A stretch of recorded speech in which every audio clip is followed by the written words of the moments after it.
Welcome to the All or Nothing podcast. It is your boy Splint, and with me is my co-host Garrett from IGN and special guest Kitty, aka Lexi North. So what's going on, Kitty? What's new and exciting and full of enthusiasm? Well, I'll have you know, Splint, it has been a eventful couple of months. We rebranded the channel from Chaos Kitty to Lex North Gaming. We've been doing a little bit of RP and a little bit of farming sim recently, and some schedule one in, and just all bits and bobs that games that are uplifting and affectious for the community to enjoy, really. That's nice. And Garrett, what have you been up to? Man, it's been a busy week with the Black Clover Power World community, fixing lots of bugs and issues, trying to make the community thrive and happy, trying to make a fun environment for everybody. One of my clients actually gifted me a game this week, RV There Yet. So I was actually looking to check it out sometime this week. Haven't checked it out yet, so I'll give you guys an update about that later on. Ooh, RV There Yet is one of those games that it's good to go in with a group of people. Yeah, I haven't heard too much about it. She just gifted me. Shout out to Anna. Thank you very much, Anna, for gifting me this game. I'm definitely going to be playing it or checking it out. Well, she said it might get dedicated servers for this game, so we'll hit up the developers as well. So why don't we look at this then? If we could get 5 to 10 likes on this video, then we will play it live with Garrett. Well, not live, but here with Garrett, for you guys to see his honest and 100% reaction of RV There Yet. That's a challenge for you guys. Okay? Speaking of likes, you guys blew up the last podcast. We are at like 35 or 36 views as of recording. And that is like way more than what I thought we'd get for the first episode. Right, like the first. I didn't think anybody would see it. No, like I thought we would get like maybe 10 views at most, which is fucking awesome to begin with. But we're at 36, and it just posted on Monday, as of this recording, which is Thursday. So it's blown up more than what I thought it would. So right on. Well, that just means it's a good watch. If you haven't already watched it, watch it, guys. See. Good. I will say, I am excited for one game that has released, and I've already bought it. What game? Welcome to the Game 3 has released, and this is one game that I was anticipating to be like amazing. It pissed me off a little bit, just a smidgen, and that's only because the demo to this fucking game was nothing like what the game is now. I'm kind of happy about it, but I'm kind of really upset about it. So, Garrett, I know you don't play scary games, so you probably have no idea what game this is. And Kitty, probably. I think you've watched me stream it a few times. Yeah, I have. Well, the second one. So, Welcome to the Game, it was the second one. All based off of the Dark Net, right? You have killers you got to deal with, all while trying to save somebody. Right? I'm not going to spoil nothing for number 3 for no one that hasn't played it yet. Currently working on a video idea for it. Okay? One that's like a challenge, but I know I'm not going to pass it, so they're like, it's just a video. But the game is fucking amazing. Okay? It's all about suspense, so the whole atmosphere is silent. You have to work on listening for key things in order to know if you're going to die or not. But it also focuses on like the noir as your jump scare people, along with in number 2 you have the police, a hitman, the doll maker, stuff like that. But it is psychotic and amazing. This game is fucking top tier. Okay. And it's made by, I think it's a solo dev, but I'm not 100% sure, so don't quote me on that. But the main dev's name is Adam, who created the whole series to Welcome to the Game. I think there's like 2 or 3 spin-off games of it as well. But it is definitely one to check out. And number 3 just adds to it. He has Queso in the fucking game as one of the speakers. Oh. It's awesome. And I highly recommend you guys checking it out. Especially if you like that suspenseful horrors. Garrett, not so much. Yeah, like I'm gonna have to either watch you guys play it or play with some friends or something. That's fair. I mean, I could play it and show you guys what it's like. Maybe we'll see. We'll see how deep into this we get. So, what do you guys think about PlayStation's announcement? What was PlayStation's announcement? I don't keep up with them. So, there's no longer going to be discs for PlayStation. Wait, they're coming back with discs? No. There's no discs. They're taking it away, just doing digital. I thought they did that already. Or no, the Xbox did that for Aver. That's what I was thinking of. So they're just taking away the disc drive entirely. Just completely getting rid of it. I mean, does that even make it a gaming console anymore? Well, I mean, you get the digital copy, right? But then the question comes, do you actually own that digital copy, since PlayStation is now also adding the fact that they're taking away games off the PlayStation Store? Right, so you really don't actually own the game. You use that game. And that's why physical is king, you know. Because they can't take it. You buy it, it's yours. They can't take it away from you, and that's where that misconception comes in. That's where the digital games came out. There's that shift, and everybody's like, "Wait, I don't actually own my game."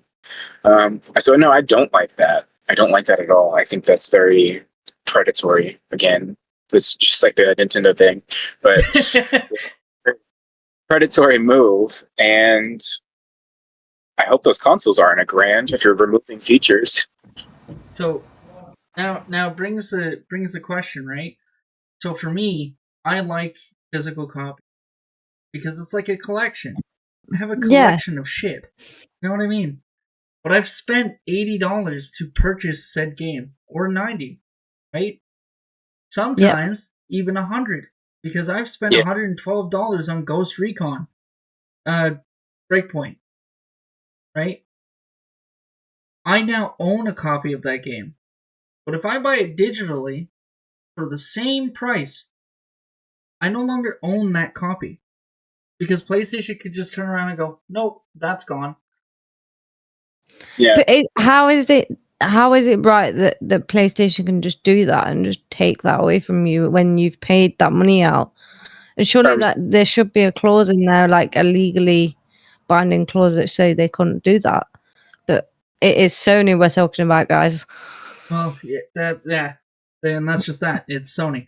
Sony can do whatever they want. They're the god of the gaming company. Yeah. You know, so when you've got that much money, you've got more, I suppose. Well, sometimes I think these gaming companies have more money than sense. Absolutely. 100%. Now, here's a question, mainly for Garrett, because I know Garrett likes his AI every now and then with putting things together.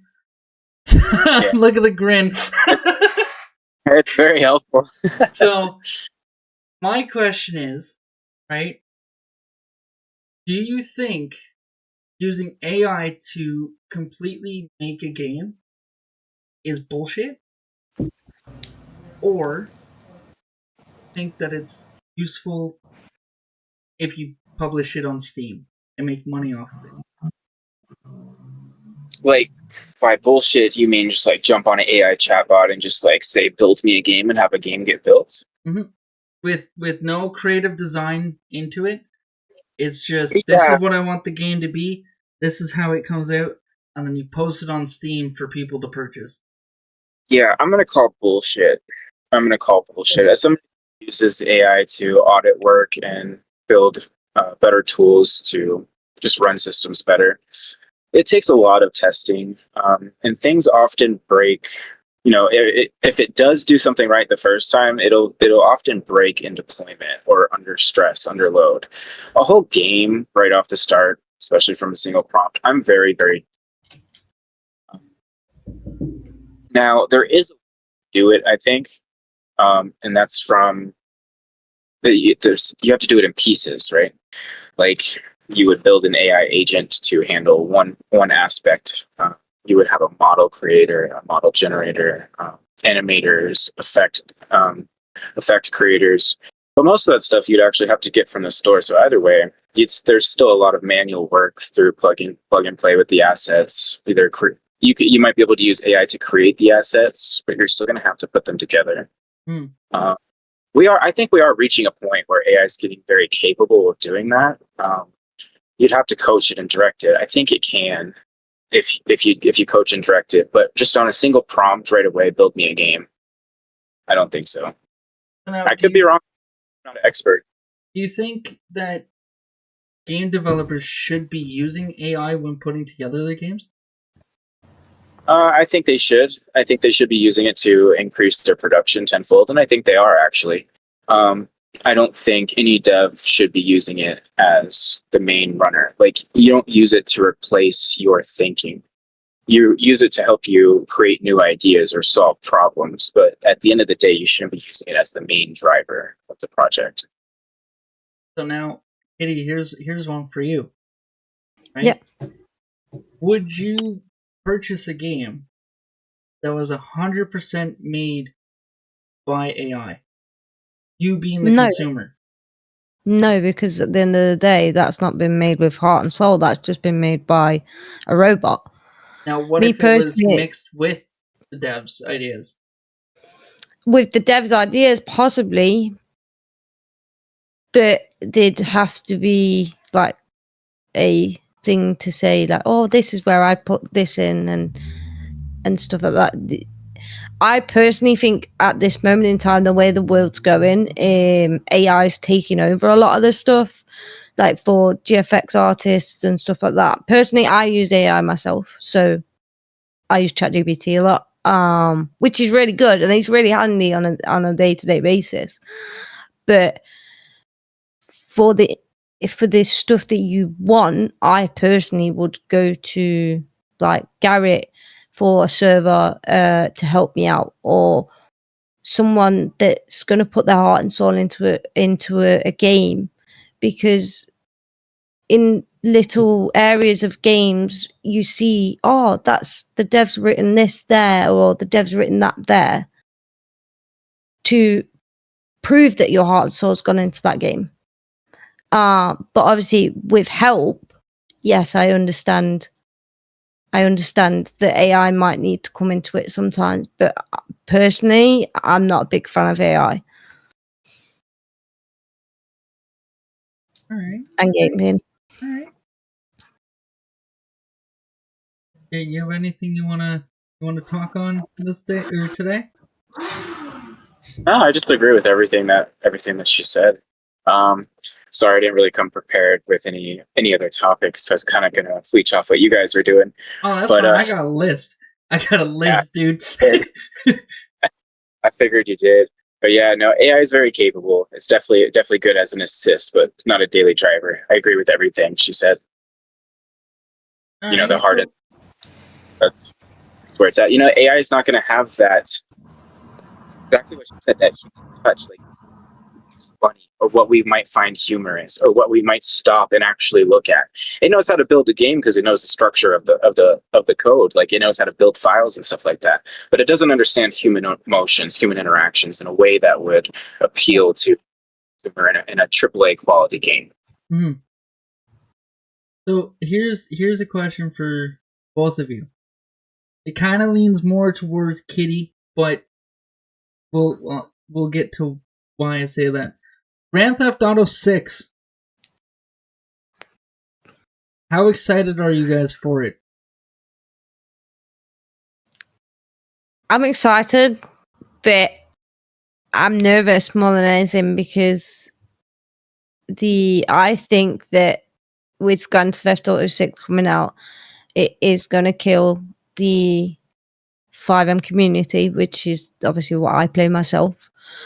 And I think there's that much hype around Grand Theft Auto 6 coming out that it's going to drop and everyone's going to have bought this 100 and God knows how much pounds game, and it's not going to be what it's cracked up to be. And the devs have give this big hoo-ha and made us wait for so long for a game, and I don't think it's going to be as good as it's made out to be online and stuff like that. But we'll just have to see, I suppose. But I am excited for it to come out. But I have my queries and my worries on how much it costs and how it's going to be set out.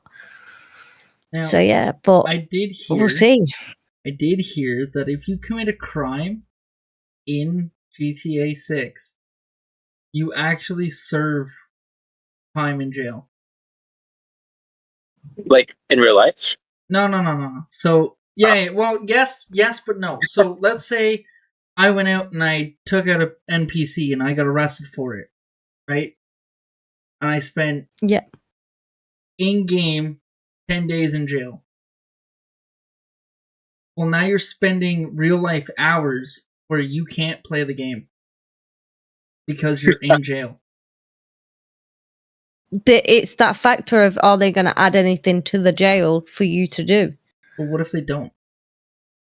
Exactly. So then you're just going to be sat in a jail for 10 days and not going to be able to move or do anything, and it's going to be that's where people you're going to try to play as. It could be like 10 hours real life that you can't touch this game because you got caught for killing someone. That's crazy. I mean, 10 hours IRL. It's you better do it at night before you go to bed. See this concept. Yeah, I would do this. I'd like to see this concept play out and see what it actually comes out of. Because obviously I know with FiveM, when you get locked up, you every month is a minute. So if I went down for 90 months, that'd be 90 minutes. And then after that 90 minutes is up, you can come out and return back to your normal life, and commit the same crime that you went back in for. But to see how Rockstar have taken over, obviously the FiveM database and stuff like that, and to see that they're adding a lot of the FiveM mechanical structures to GTA 6, I am quite intrigued on how they're going to do it, because they've already started to do it. If you look at it in GTA 5 with the medical delivery services and the pizza delivery and stuff like that, that is something that you'd find on FiveM itself. So the concept that they're making is a really good concept, but I would like to see, I'm definitely excited to see how it will work. Now, I don't know, Garrett, if you're a big comic book person. I like comic books. I used to collect them when I was a kid. But are you like a Marvel DC fan? I'm more Marvel. You're more DC. Marvel, so then this goes right up your alley then. Okay. What do you think about the new Wolverine game? Almost right up my alley. I like everyone besides Wolverine. I mean, he's cool. But have you seen the trailer for it? Have not. I've been so focused on the trailers for Doom. You definitely need to check out the trailer for Wolverine. I'll check it out today. Yeah. No, that's one that you have to add to your list. I'm not a huge Wolverine fan, but after seeing the game, it's definitely on my list of I needs. Okay. It's gruesome. It's everything that you love about Wolverine and his actual origin of story. Okay. And they have him in the old suit too, the blue and yellow suit. So like back when he still had bones inside his body instead of that. I don't know if they're doing it when he has bones, but he still has the his regular claws. Okay. I don't. So yeah, that's metal claws or adamantine. Or yeah, adamantium or. Yeah. Yeah. Okay. It's so definitely on the list for you to check. When is this supposed to be coming out? No idea yet. I don't know if there's an announcement of release date yet. I just know that it's in the works, and they had Blade in the works too. I seen a trailer for Blade. Yes, I'd like to see that one. I think that would be a fucking awesome game. This is why I love Marvel better than DC. Like, Marvel just has like such a long thought out process of what they're gonna do. Like 10 years later, you're still dropping your jaw. In DC, I'm like, what are you doing? Yeah. That doesn't make sense. Yeah. No, I completely get you there, Garrett, because I'm a big Marvel fan myself. Love all my Marvel. And if anyone hasn't seen it already, there's been a new release of Daredevil Reborn. And that is really good watch on Disney Plus at the minute, for a Marvel series for you. I generally, how they've done it is amazing. But when it comes to the games and stuff like that, I think the Marvel heroes that they brought out, was it the Marvel Avengers heroes? Maybe I can't remember the exact name to the game, but that was a really good concept. Of obviously you could play with the different characters. So Spider-Man, you could play as Captain America, Iron Man, stuff like that, and you could do their storylines and stuff like that and save the world. And I really enjoyed that. But Marvels are definitely more heartfelt, and I never knew the concept behind Marvel either, that every film had Stan Lee in them. The last cameo that Stan Lee had was actually in Spider-Man. I think it was Spider-Man for PS4, or it was Miles Morales. But in Spider-Man 2 for PS5, his cameo is a statue. Gold statue that I believe it says "Rest in Peace." Yes, I think it is. Yeah. My buddy used to play that game.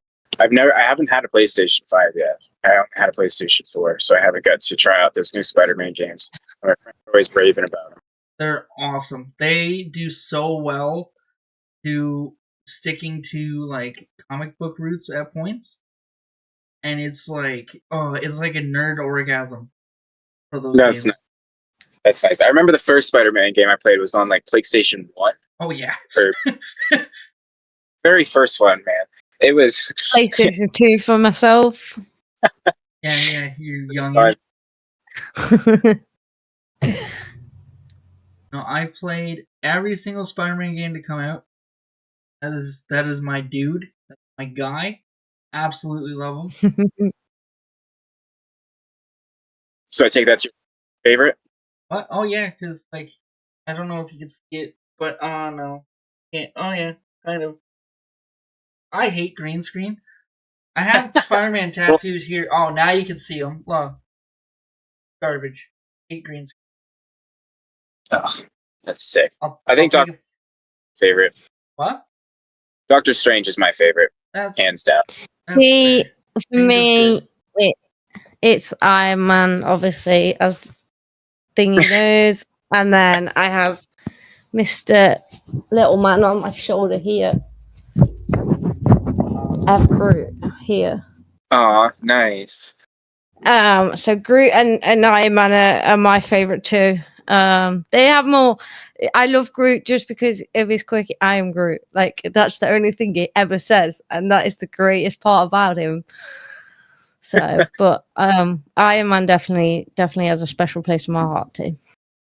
So, it's really good. Do you think, since we're talking about Spider-Man and the fact that we played Spider-Man 1 on PS1, and now we're all the way up to the remake of, well, not the remake, but the reboot that Insomniac took, Spider-Man 2, right? Do you think that games are better now than they were 10 years ago? Yes and no. Depends on the game. Depends on the game studio. You know, I've seen some really good games, like really, really good graphics, and then the storylines are just not there, non-existent, total slop. And then also vice versa. You know, you have a really good storyline and the graphics are just so bad that they're unplayable. Yeah.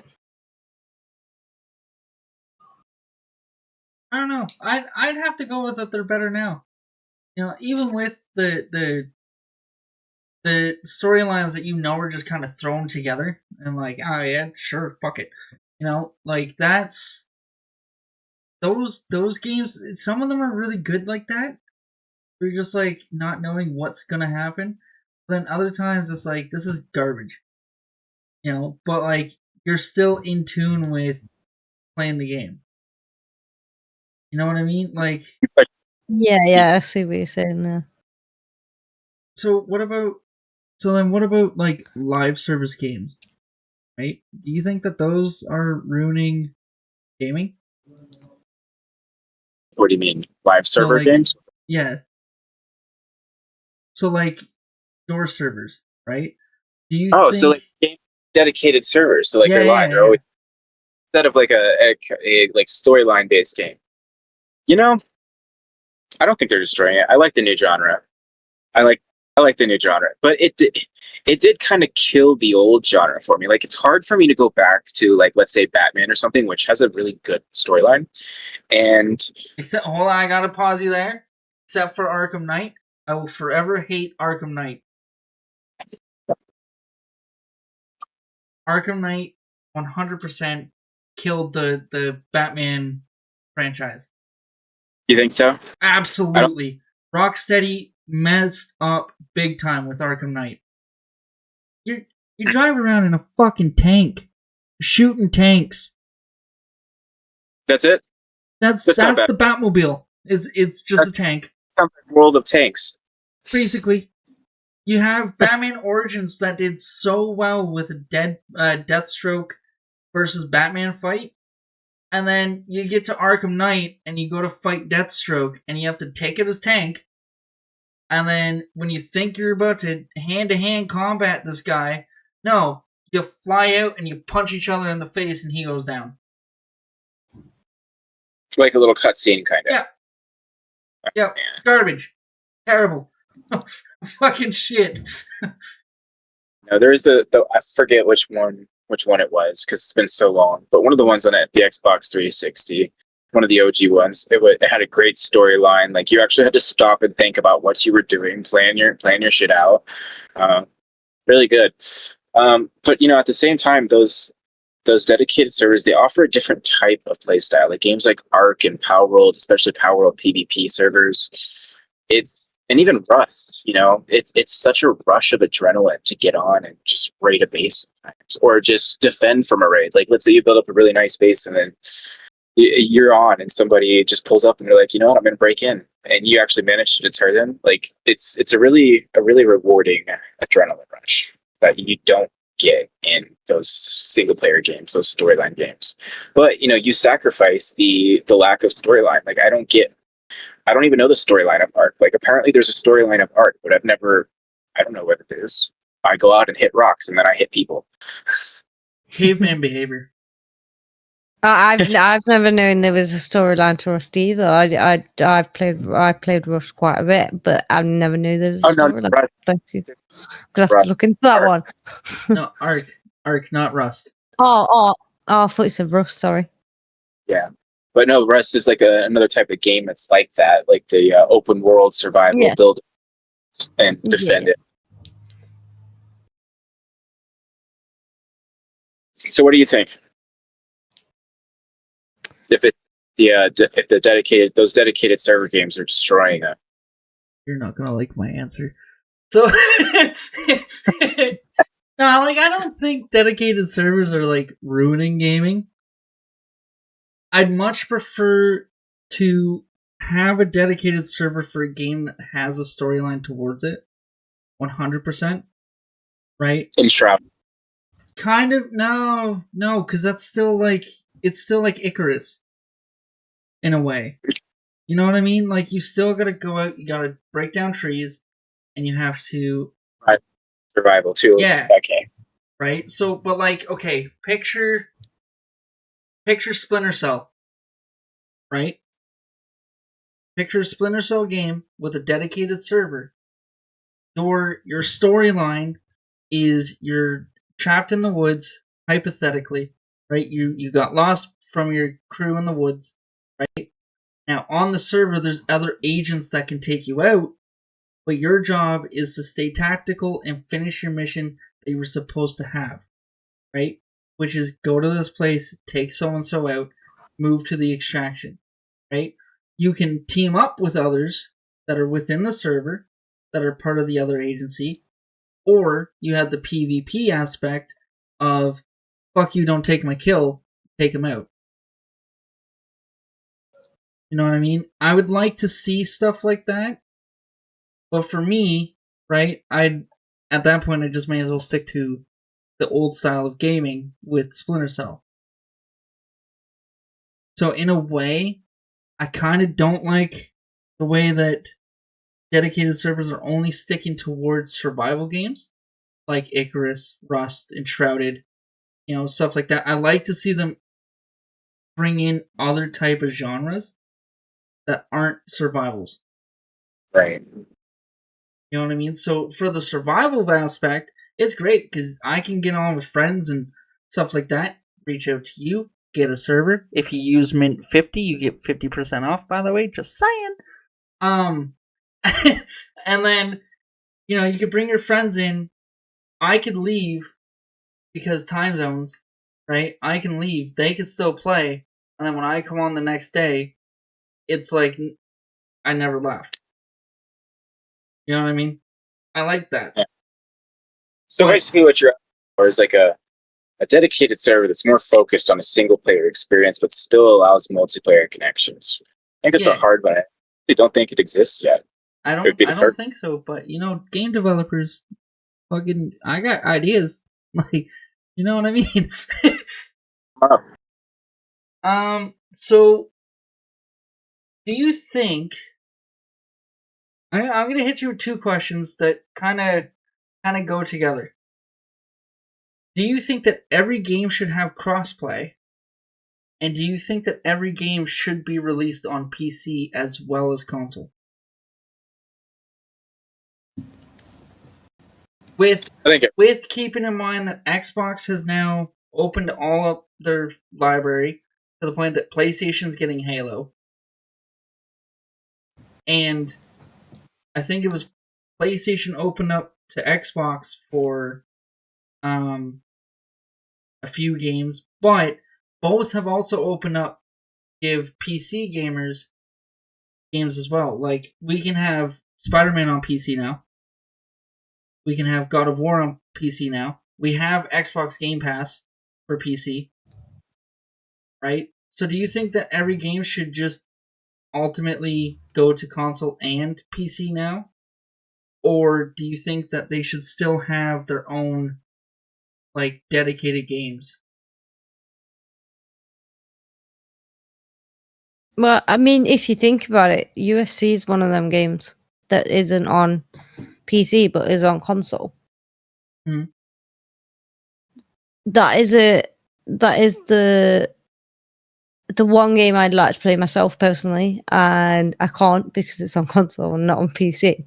So I personally think yes, they should just combine them both together, because at the end of the day, you're making double the money through all platforms, or triple or quadruple if you're on four different. Makes more sense business wise. Like with COD, they obviously, if you buy it on PC, you're not going to get it on Xbox and PlayStation. You're going to have to rebuy a copy on that, so you're earning triple the money. So if you think about it smartly, So yeah, no, yes and no. Because it takes away the fun factor for consoles, but it also gives the fun factor for the PCs as well. But now here comes the second question, right? Should they have crossplay? So let's say you get UFC, right? Yeah. It's now brought to all consoles, PC included, right? A PC player goes online for a match and catches somebody that's playing on console. Do you think that crossplay should be enabled for everything? Or should console versus console and PC versus PC? Yeah, I think it should be PC versus PC and console versus console because, for instance, Call of Duty, 95% of console players get aimbot or they are better with a controller. Whereas us PC players, obviously 95% of us use mouse and keyboard. And we get called the hackers out of us. But we're not. We can move quicker on a PC than you can on a console. So says every person why that has an aimbot. No, I'm kidding. but though, don't that like there is actual. And I know this because I used to be one, not for Call of Duty, but for art, because everybody was aimbotting back then, and the only way to counter it was become an aimbotter. You had to have at least one aimbotter in your tribe to defend from the other aimbotters. But so it is a really big problem, and that's why I think it's really good for convenience to be offering crossplay and to put all these games across all these platforms. It would be really nice to play God of War on my PC. But I think it does come with a drawback. We're trading convenience for safety here, because there really is no way to stop PC players from accessing the game files, decompiling them, and then seeing what they can modify on the client side. Because if the game doesn't control everything from the server side, but allows the client to control some things like damage, then somebody can go through it on their game files installed on their computer and modify it so that way they do 9,999 damage. And then all of a sudden, you're dealing way more damage than everybody else. That's called a damage hack. So it's definitely got its drawbacks. It's got severe vulnerabilities, and then not to mention there's the issue that you guys just brought up. Somebody could just, even people that don't have aimbot or something, a mouse and a keyboard just versus a controller is significantly faster than an analog stick. It's such a disadvantage for the console players, but it does give players the ability to play with their friends from across the world that may not have the same console as them. What I think they should do is they should implement a option. It should be optional to do this. By standard, it should be turned off. And if you want to enter more lobbies, then you could just toggle this button on, and then you would be enter crossplay lobbies. But then at that point, it would be on your own risk. So you wouldn't be exposed to it unless you actually wanted it. That's fair. That is fair, yeah. Now, last week we got Garrett to play. Now I know I messed up on the podcast last week. Okay, YouTube would not allow me to put any link in the description whatsoever. I've tried on this account. I've tried on my own account, and it was just no. It wouldn't let it happen. So what I'm gonna do is I'm gonna try and post the links to Garrett's server, the Mint server, and channels and stuff like that. Everything we talk about, I'm going to try and put it into the comment section, and hopefully it'll go through. I don't know if it will, but I'm going to try. But I will put Garrett's server and the Mint server in the on the main page. So when you click on it to see all our videos and playlists and stuff like that, if you click on more, you'll be able to see the Discord links. Okay, go there, join us, come and say hello. Garrett's always in his server. I'm always in mine. Kitty's also in mine. I don't know if Kitty's in Garrett's, but I know she's in mine. Right? So come and say hi.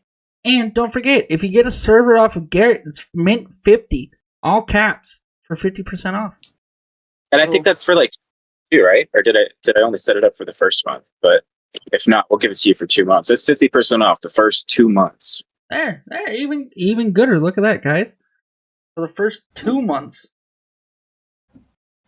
Now, I did have something to talk about here, and now I can't find it.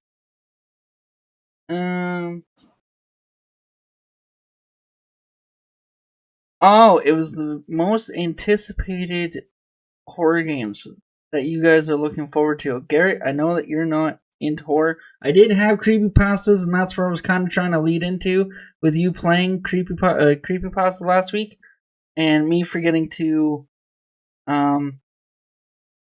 put in the video of playing it. I'm trying to find my list that I had, and I can't find it. I just cannot play them by myself. It just can't happen. I did hear that your most favorite game could possibly be getting another installment to it. Which one? Outlast. Oh no, the Outlast. God, that first one creeps me out, bro. I was only 18 at the time when I was playing it. So I've heard that Outlast is coming out with a third one, which I'm excited for. I don't know. I would play it. I would play the hell out of it. I'm also highly anticipating that they make a The Evil Within 3. I love The Evil Within. It is so much better than Resident Evil, in my opinion. When you play old ones compared, like, leave out the remakes, okay? The Evil Within was so much stronger with getting to know the enemy, knowing, like, seeing the growth of STEM, which is, Garrett, I know you probably haven't played Evil Within, but it's a machine that you get trapped into as Sebastian, and it's basically the brain of AI, if you would think of it like that, right? So you're in it, it's corrupted, and all these monsters and bad things are happening, right? Okay. And it's up to Sebastian in the first one to figure out what the fuck's going on and put a stop to whoever's controlling it. The second one, his job is to find his daughter, who he found out was living, and that's how they got him back into the simulation. Number 3 should be his daughter is all grown up, in my opinion, and you play as her and Sebastian is trapped and or dead. I think that would be a great opener for that series. That's my opinion. Okay. If anybody that's played it is watching, leave it down in the comment what you guys think. But that's my own opinion. I guess we'll find out. And I found my list. What's on your list? Garrett, did you look up Herobrine's story? No, I did not. No, I did not. I forgot. I was actually... you know what I did do, though? I went back and replayed that Sonic.exe. Oh, no. After all the detail of it. So I was like, no, there's no way this was... But no, I forgot to go check that up. I will do that tonight for you, though. And you didn't die, so it seems like the creepypasta didn't get you. That work. Or maybe I didn't activate it right. Either way, I'll take it. Did you know that, and here's one for you too, Kitty, did you know that the Backrooms is actually a creepypasta? Backrooms is sorry, what? You cut out that the Backrooms is a creepypasta. No, I didn't know that. I didn't know that either. I found that out literally this week. Is that the Backrooms and everything that is involved with the Backrooms, it's all just creepypastas mixed into one. Oh, that's the one that I was supposed to, if I already did my homework, I would know this. I don't think we talked about the Backrooms last week. We talked about Ben drowning, which you were supposed to read the 4 chapters that are Reddit posts. And then we talked about Sonic.exe. And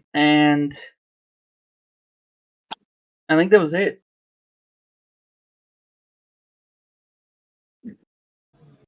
Oh, and then the Nintendo game of Power World was another one we talked about. But that's not a creepypasta. That was just talking shit about Nintendo.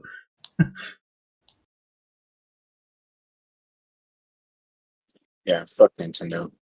So what else was on your list? So I've got Backrooms being a internet mystery and creepypasta. Herobrine. What about what's it? I mess up the name of it. Polybus, I believe is what it's called. It's an old arcade machine that never existed, but people remember playing it. It sounds like one of those. What is it called when we have that? We have that happen in real life, especially like with the Fruit of the Loom and very. What are those called? Oh, I'm drawing a blank. You know what I'm talking about, though, right? Yeah. It's not deja vu. It's like God. But anyways, that's what it sounds like. I used that word today too, and I can't think of it either. Like Pikachu's tail, there used to be a black spot on the top of it, but now they're like, no, it was never there. Yeah, no. What are those called? That's gonna bother me. It's gonna randomly come to me throughout this shooting.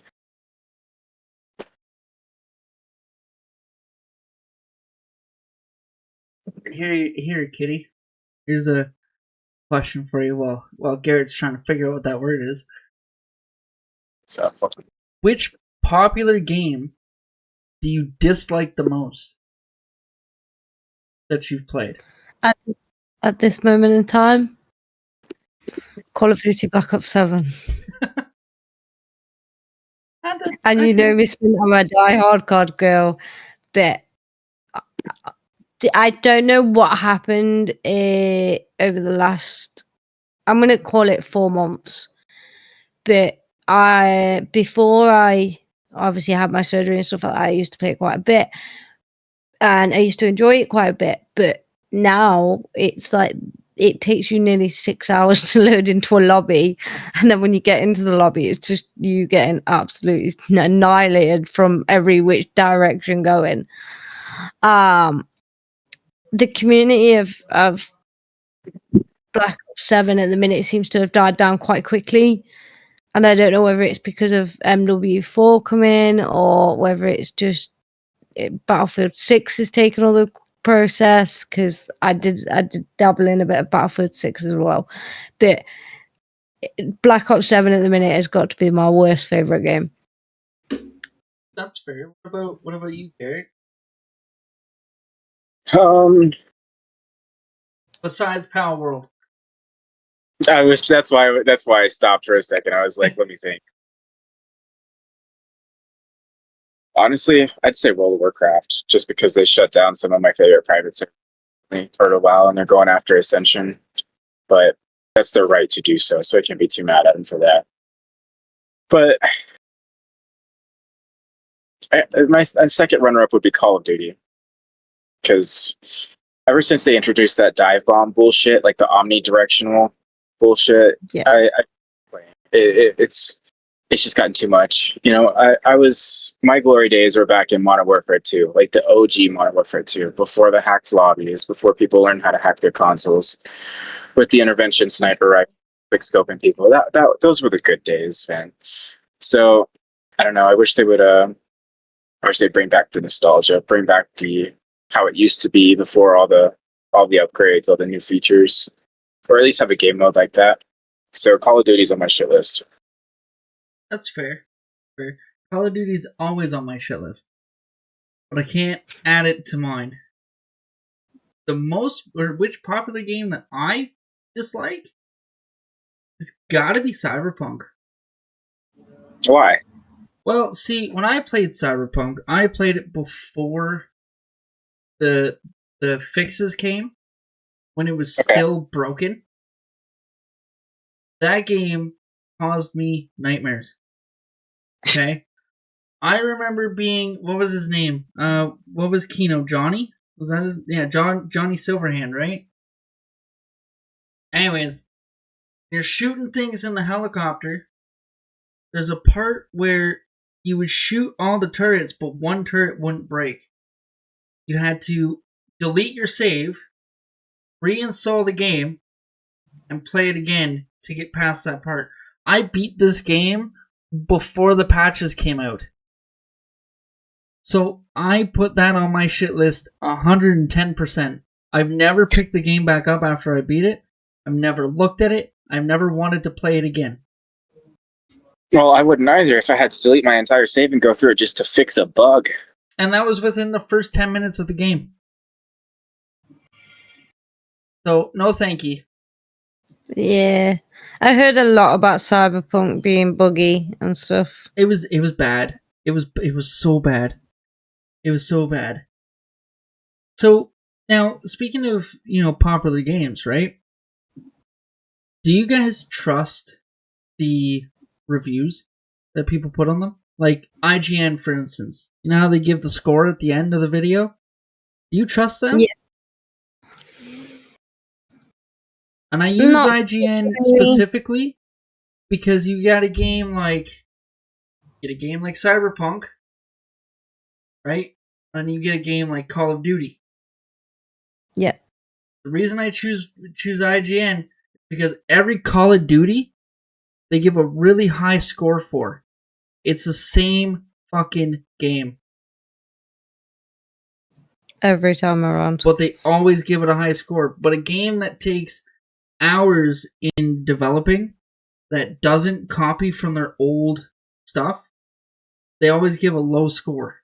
Like, I've seen them give a game, I forget what game it was, but they gave it a 5.2. And I picked it up personally, and I would have rated it at least an 8 for everything. Maybe it's a marketing tactic. Maybe it's probable. That's it. I never even thought to consider that. But yeah, you're right. That Call of Duty is always up there at the top of the list. And if that's true, I wonder if we should start just looking for reverse call, like sort it by ratings, right? And then just go for the lowest ratings first. Yeah, we could. We could do a whole thing on things that IGN has rated, and then we go back, look at it, and go, what? Because, like, I think it was Dying Light. Was it Dying Light? Or was it another one? I know one horror game they rated really low, and I'm huge in horror gaming, and I was like, this is like the best game I've ever played. Like, so must be whack. They must have a bad algorithm, or they must be doing it intentionally. Then I want to look into that now. That's an interesting theory. I've never even thought to think about that. Right? So I'll go and I'll look, and then when you're like, I don't know if I want to spend the $80. Maybe I'll wait for it to go on sale, and then you watch an IGN video on it, and it's like, oh yeah, no, this game's terrible. The mechanics suck. The game sucks. The storyline's garbage, but we'll give it a 6. It's like, where are you getting your ratings from? Like, if everything sucks, wouldn't you give it like a 3? Like, I don't know. It's just, me and IGN have a love-hate relationship, and I love to hate IGN. So, to me, I don't trust, if we're just specifically going with IGN, I do not trust IGN ratings. I will give them credit for putting out, they're like the only company that creates that does what they do for games, right? Like they create little commercials and they talk about games. And yeah, I think IGN is the only one that rates them, but I know that Watch Mojo also talks about top 10 best games, top 10 worst games, stuff like that. So I don't know if Watch Mojo rates them though, but Gamer Ranks, they're really good when it comes to getting to know a game because they have a series called Before You Buy that they'll break down the specific game and only that specific game, kind of like how IGN does. Yeah. And then they'll give an overall assumption or personal opinion about it. And it basically just lets the consumer know, like, hey, this is what this game focuses on. This is how its mechanics are. It doesn't really spoil anything, but it's just like their honest opinion. Instead of them saying, we're giving this an overall rating of 7.5, they're just like, this is what we think.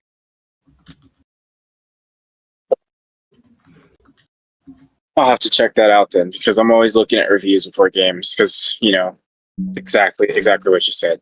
Tired of spending $100 game just to find out it's terrible. Well, exactly. It's garbage.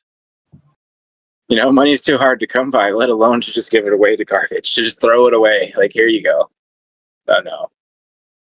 What do you think, Kitty? Do you go by scores?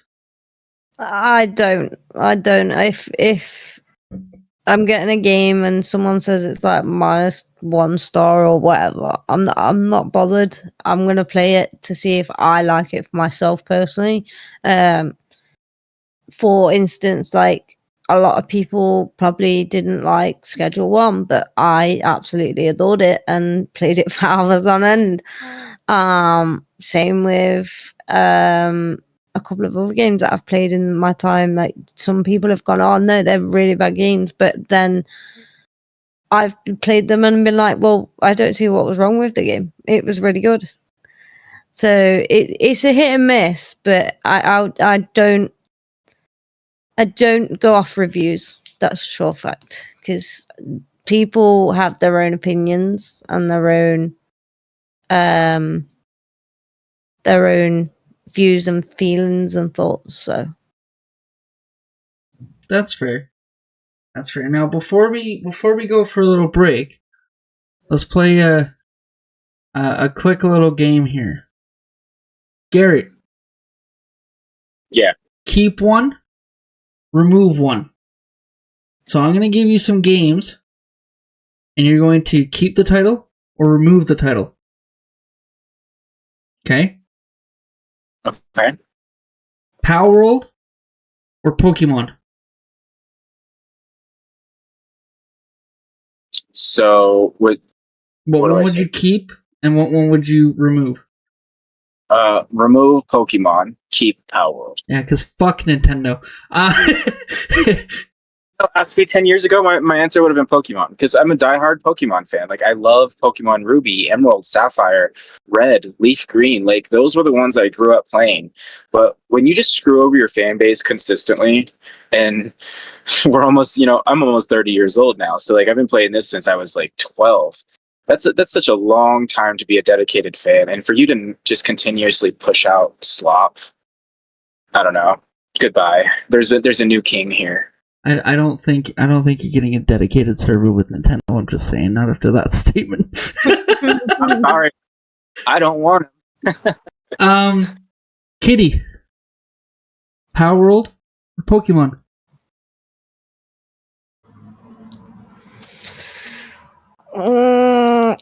It's a tough one because I liked both. I'm not gonna lie. So I'm gonna pick for the most, because I played this one most, and that's Power World. Oh, you're going Power World. World more I'm gonna keep Power World and get rid of Pokemon. Okay, keep Power World and get rid of Pokemon. Me, I'm gonna juggle Nintendo's balls here for a minute. I'm gonna stick with Pokemon because, like, I just love Pokemon. I can't get into Power World, and I don't know if it's because I keep trying to play it by myself.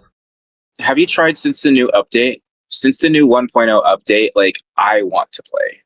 And I took a break from Power World since the Terraria update because, there just wasn't that much content and we were burning through it so quickly with lack of updates and only so little content to go through. You can only go through it so many times before you get bored. So I didn't play too much of the Terraria update because I was still kind of bored with Power World. But now that this 1.0 update's came out, and I'm sitting here managing a server, I'm sitting here seeing the screenshots of videos that my player base is sending me, and I'm like, I kind of want to play again. Okay. Like, there's a giant whale in there, and I got to go tame that thing. We'll have to come back to that one question for me. I'll play it. I'll play it this week, and then I'll talk about it. I'll talk about my experience with the new Power World 1.0. Yeah, I'll give you a server for it. Do you have a server for it with us yet, or no? No, I don't. I'll spin one up for you. All right, that works. Okay, so Garrett, Resident Evil or Silent Hill? You can base it off of the movies if you want, but I'm talking games. Because I haven't played the game. But Resident Evil, I have played the game. I'm gonna keep Resident Evil. I love it. I love Resident Evil. It's really good. I love the storyline. Now you're basing off the game, right, or a movie? The game. Okay. The game. I like the storyline on that. But the movie was, I don't know. The movie was pretty good too. It was a long time ago that I watched it, so I can't recall too many details about it. But the movie was. Now the movies are pretty good. What about you, Kitty? Resident Evil or Silent Hill? I'm gonna have to base mine off the movies because I've never actually played either game. Actually, no, tell a lie. I have. I played Resident Evil 2, I think it was, for a short while, but I never really got into the game itself. But I'd have to keep Resident Evil because the storyline's just amazing. Again, I'm gonna have to side against you guys. I'm sticking with Silent Hill. Silent Hill is one of them. Resident Evil's good. Don't get me wrong. I do love my Resident Evil. But Silent Hill does it better.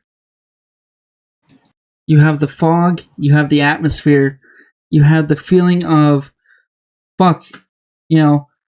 it's not zombies that you're shooting. It's not zombies that are wandering around aimlessly. It's actual creatures and demonic beasts. And you have Daddy Pyramid Head. Like, come on. Who, out of a horror franchise, who is more notable than Pyramid Head? Right? Nothing. So, as soon as you see Pyramid Head and somebody's like, hey, what's that game from? You're like, it's fucking Pyramid Head. Like, you know what I mean? So, yeah. I'm sticking with Silent Hill. Based on the movies, based on the games, Silent Hill does it better. 100%. I'm going to have to play Silent Hill. It's not the first time. You're not the first person. But I've never played that game. I do not recommend you starting off with Silent Hill 2, the remake. If you're going to play any on PC, I recommend Homecoming first. Homecoming first? Why is that? Why do you recommend that one over the others? It's more difficult, but it's darker than 2. It's not really darker than 2 if you follow the story, but if you don't already know the story, Homecoming is darker than 2.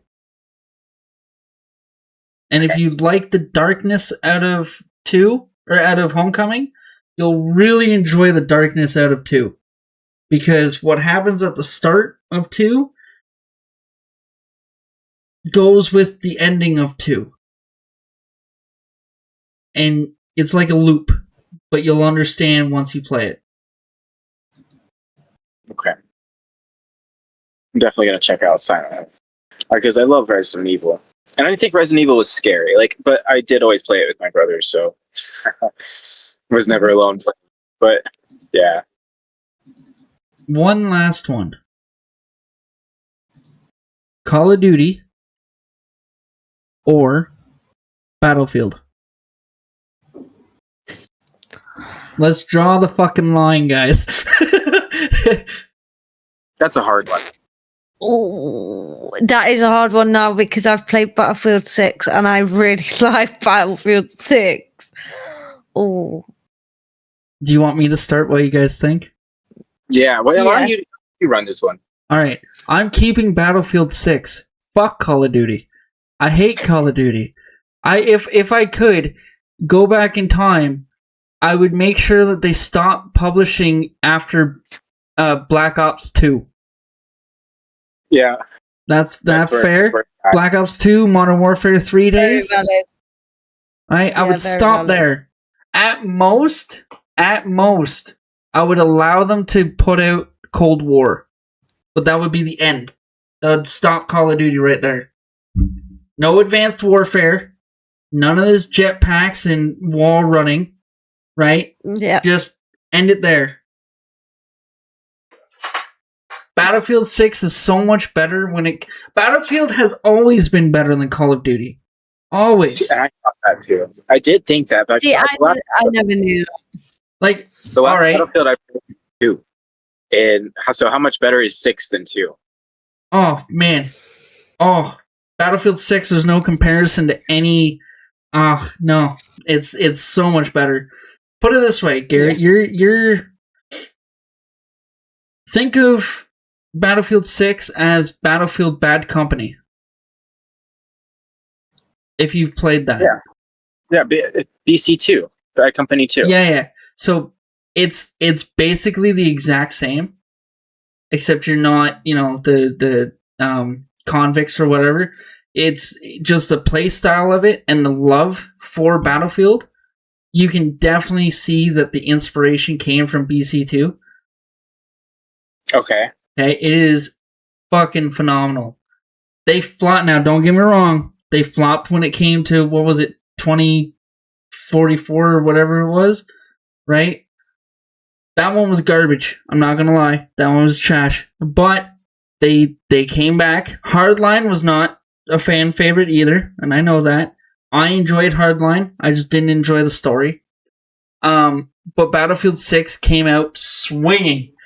And when I mean swinging, man, it's home runs all day. That's music to my ears. Because I really, really did enjoy Battlefield 2 back in the day. I don't remember what Call of Duty was out back at the time. Actually, I think it was Modern Warfare 2. Modern Warfare 2 and Battlefield Bad Company 2. I hope I'm right on this. I'm pretty sure. But I loved Battlefield, but Call of Duty back then was just king. 1v1 me on Rust, pussy. Exactly, yeah. Kitty, I think that was before your time. Yeah, I think definitely is before my time, guys. Are you a little baby? She is still a baby. Yeah, I really enjoyed Battlefield 2. So I think my answer is I haven't played Battlefield 6, but with how Call of Duty's been going lately, like I said, it kind of fell off for me after Black Ops 2 and Modern Warfare 2, Modern Warfare 3. So I'm gonna go back to Battlefield because I was already thinking that earlier because I seen it on the Xbox store and I was like, I haven't played since 2, and I'm just kind of shitting on Call of Duty. So I think my answer is going to go at Battlefield. I hope 6 is everything you guys are saying. It is. Because I've never played any of the Battlefields. So Battlefield 6 was like my green grass to Battlefield itself. But previously I'd played Call of Duty Black Ops 7 beforehand, and I jumped on Battlefield 6 because one of my friends wanted me to jump on, and I was like, yeah, okay, I'll give it a go. I jumped on, and just the mechanics of the game, how you have to, you're not going all guns blazing, you have to actually tactically do it, where you're stepping back a bit and being like, right, okay, so if I flank this way, how many opposite troops are going to go flank the other way?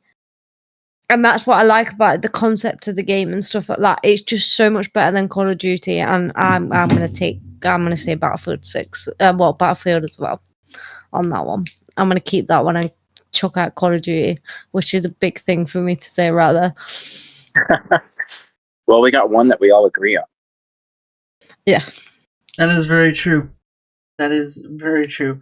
I have creepypastas again, because Garrett really enjoyed it last time. So we'll talk about a few more. We have the Tails doll as the first one, which is called the Sonic Curse. Imagine unlocking a secret character in a racing game, only to discover years later that people believe it can haunt you in real life. That's exactly what happened with the Tails doll. So the story goes off with Tails doll first appeared in Sonic R in 1997, ironically the same year I was born. So this creepypasta, quote unquote, is 29 years old. Okay? That's as old as me. Instead of playing as Tails, players could unlock a strange stuffed doll version with black eyes, Stitch features, and red jewel on its head. On its own, the character wasn't meant to be scary, but as the internet grew, rumors spread that playing as Tails doll, listening to the game's soundtrack, or performing certain rituals at midnight would summon the doll or bring bad luck. One of the biggest reasons the legend spread was the eerie song Can You Feel the Sunshine? The cheerful music became unsettling when paired with creepy videos and stories online. Soon, YouTube filled with sightings, fans' animations, and fake paranormal, I can't read, I'm dyslexic, footage. It's the water. It's the water. turning an obscure racing game character into the game's best-known urban legends. The truth is, there is no evidence that the Tails doll was ever intended to be haunted. The legend was created by fans largely through forums, fan fiction, and early YouTube videos. Ironically, the creepypasta became far more famous than the original game. So what do you... Garrett, based off the last podcast and the last time we talked about gaming creepypastas, do you find that the Ben Drown story or Sonic.exe story was more intriguing than the Tails doll? I don't know. So far, I'm kind of more intrigued about this Tails doll. And Kitty, with this being the first video game creepypasta you hear, what are your thoughts on it? I generally hide in a cupboard if something like that came at me. Like, okay, I'm a little bit of a wimp, but it sounds really cool. I've never heard of creepypasta, so when you mentioned it, I was like, oh, okay. Now hearing it, it's like, oh, okay, I'd like to play that. I have such a weird fixation with gaming creepypastas. It's like unreal. I can sit there and watch videos upon videos of them just to know like the whole story behind something. So like there's for the Tails doll, there's about 4 stories to go by, and I don't know which one is more true or more based off of the actual lore of the doll. Yeah. And it's very interesting to watch. Now, earlier in the podcast, I did mention the Polybus arcade game. The one that everybody apparently played, but it never existed. Yeah. I have that story for you. How do you play a game that never existed? Right. So here's where it goes, okay?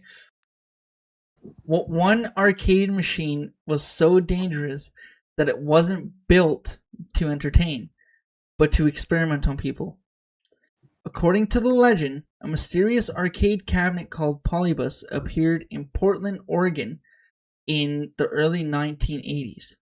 Players supposedly experienced nightmares, headaches, hallucination, memory loss, and addiction.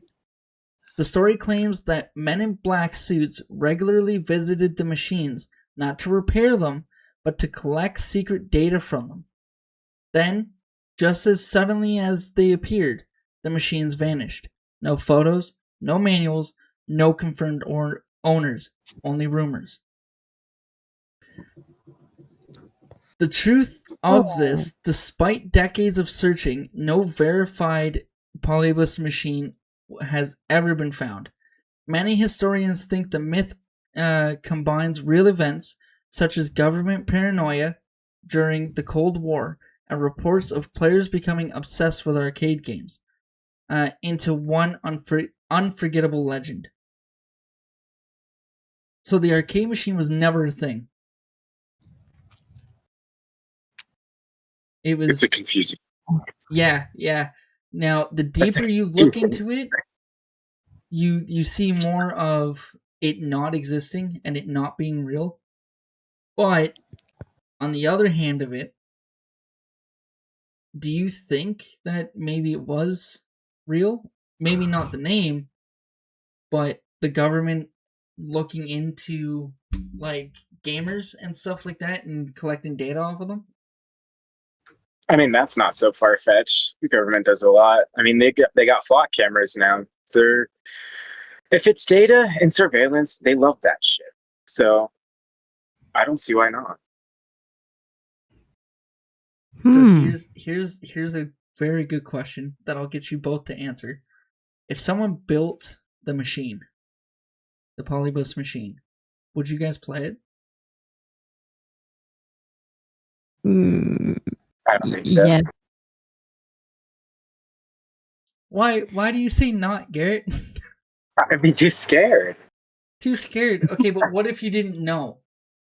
Right? So everything I read to you, pretend like you didn't know it, like I didn't just say it, like how you were 5 minutes ago on not knowing what this thing was. And you've seen it in an arcade. Knowledge whatsoever. Then yeah, being a gamer, I think I would. Without knowing what I know now. Kitty? Yeah, without knowing, I'd probably play it. Okay. Another one that with knowing, I'd be intrigued because it's an intriguing one. I think with knowing as much as I know about it, I'd play it. I'd have to see if the rumors or the lore around it is actually true. Yeah. I'd have to. There'd be there whatever the consequence was. I'm 100% for it. Like, if I'm going insane, I blame the water. So it's the water, most definitely. One that we did talk about last podcast, Garrett. Not that we went into detail about it, but we mentioned it. Was Lavender Town syndrome from Pokemon. Yeah, what about that one? Let's go into that one a little bit. Could 8-bit music really drive people insane? So the story is, one of Pokemon's oldest legends claims that the original Japanese version of Lavender Town contained high-frequency sounds that caused children to experience headaches, anxiety, or worse. As the story spread online, it became more dramatic, adding claims of mysterious illnesses and government cover-ups. Of course, the fucking government. I mean, come on. The tale fit perfectly with Lavender Town itself, a place filled with ghost Pokemon, mourning, and eerie music. Or eerie music, not earring. I'm stupid. The truth is, there's no credible evidence that the music caused the effects described in the creepypasta. The legend likely grew because the music was genuinely unsettling, especially for young players, and because the internet forums amplified the story over time.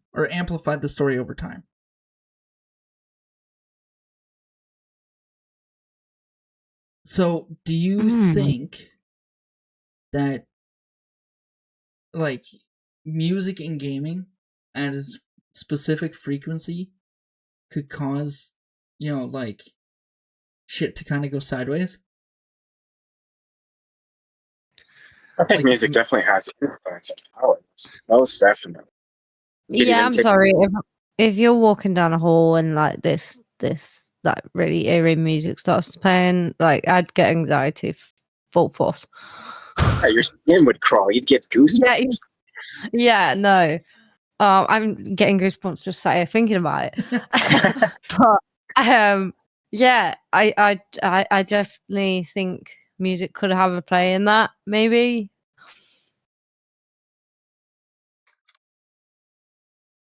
So now, speaking on music, right? When you're playing a game, do you play, let's go back to Splinter Cell, for instance, right? Your stealth.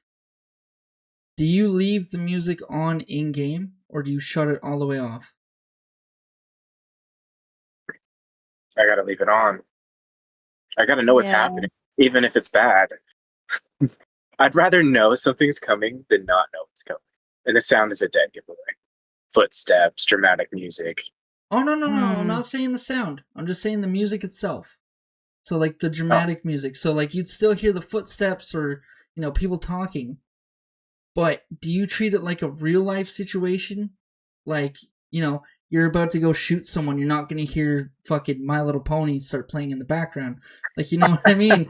So, like, do you treat a game that you're passionate in as a real-life experience where you're not listening to the soundtrack of the game while playing? I do. Because I'm not a big fan of music in games. Because there are 95% of the soundtracks are always shockingly bad. Fair. I still leave it on. You still leave it on? Okay. That's fair. I'm more of the, it depends on the game. So if it's a racing game, I have it on, but I have it low. Yeah. Right? Where if it's a stealth game, that shit's off. Like 9 times out of 10, especially because I stream, a lot of the music's copyright, so I just shut it off. I'm like, nope. Mm-hmm. But now, if I'm just playing for leisure, I still leave it off. Why? I don't like playing games while there's music on, because sometimes the music is loud, and if I'm trying to be stealthy and the music is loud because I'm near enemies, I can't hear where they are. And it drives me insane. So, I'd like to thank Kitty for coming and joining me and Garrett today. We appreciate it. I appreciate it. Garrett, as always, it's nice to see you. Nice to be doing this. This is different. So I'm glad it kind of brings us all together. You know what I mean? It really does. I'm really excited to see where this goes too. Like it's fun.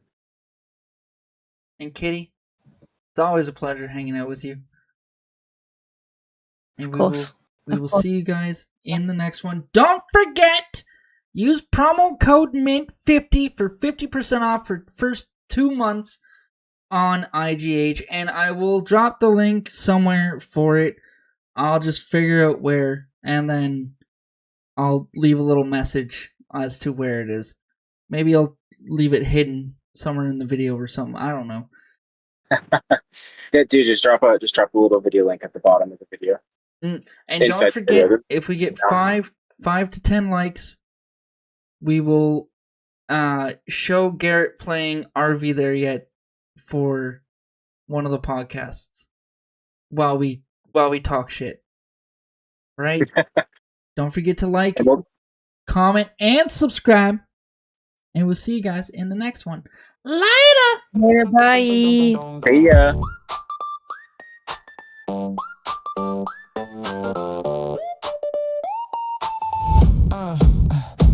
Boot up the screen, you know the name. All or nothing, bringing fire to the game. From loading screens to boss fight paint, they cover every lane, they never stay tame. New drops, old maps, late night saves, patch no speeds, runs nerdy little waves. 1 minute laughs, next minute shocks, they dive in deep when the whole world talks. And when the chat gets loud, they go right through it. One more take, one more round, yeah, they move through it. All or nothing, every game, every glitch, keep it coming. All or nothing.